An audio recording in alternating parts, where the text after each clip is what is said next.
behalf of Father Sean, who's sitting to my left, who is our university president, welcome to Franciscan University.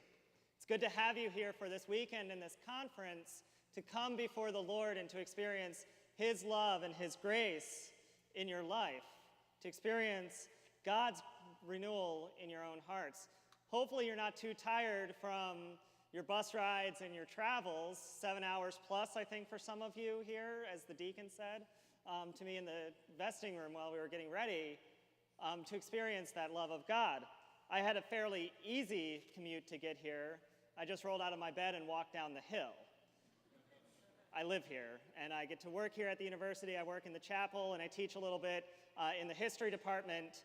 And also one of my other roles here is to be the chaplain for the swimming and diving team at the university, which is kind of funny because I don't really like swimming too much, and I'm not that good at it.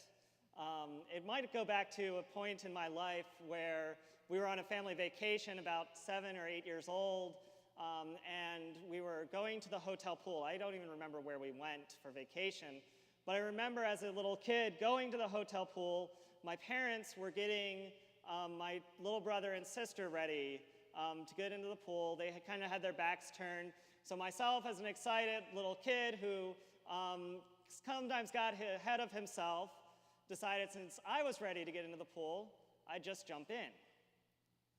And after I jumped into the pool, I had a sudden realization as a 7-year-old, I don't know how to swim. And it's interesting because my dad must have known that as well, because even before I could turn for help, even before I could panic, my dad was already in the pool. My dad was already there in the pool to rescue me and to help me along. And this is what God is doing in the book of Hosea that we heard the last chapter today as our first reading.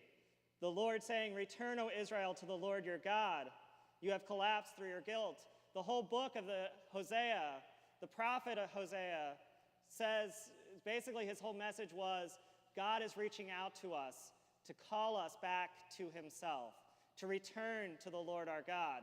God has his hand already reached out to us.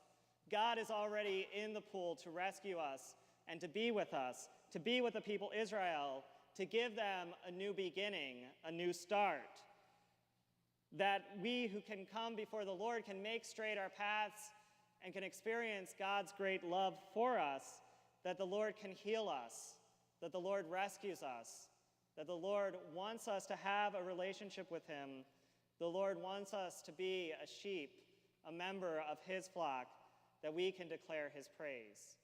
And that's what this weekend is for many of you, for all of you, to come and experience God's love, to experience his grace, to experience God reaching out to each and every one of you, reaching out with his mercy, reaching out to rescue you, reaching out to extend his grace and his gifts upon you, to send you out from here, yes, as sheep in the midst of wolves, in the midst of a world that might say that this is not real, this is not possible, that Catholicism and our faith is too much, too many rules, but maybe here to experience God's freedom, God's love, God's grace, that here we experience God coming to us in the form of bread and wine transformed for us to experience his love and his grace anew.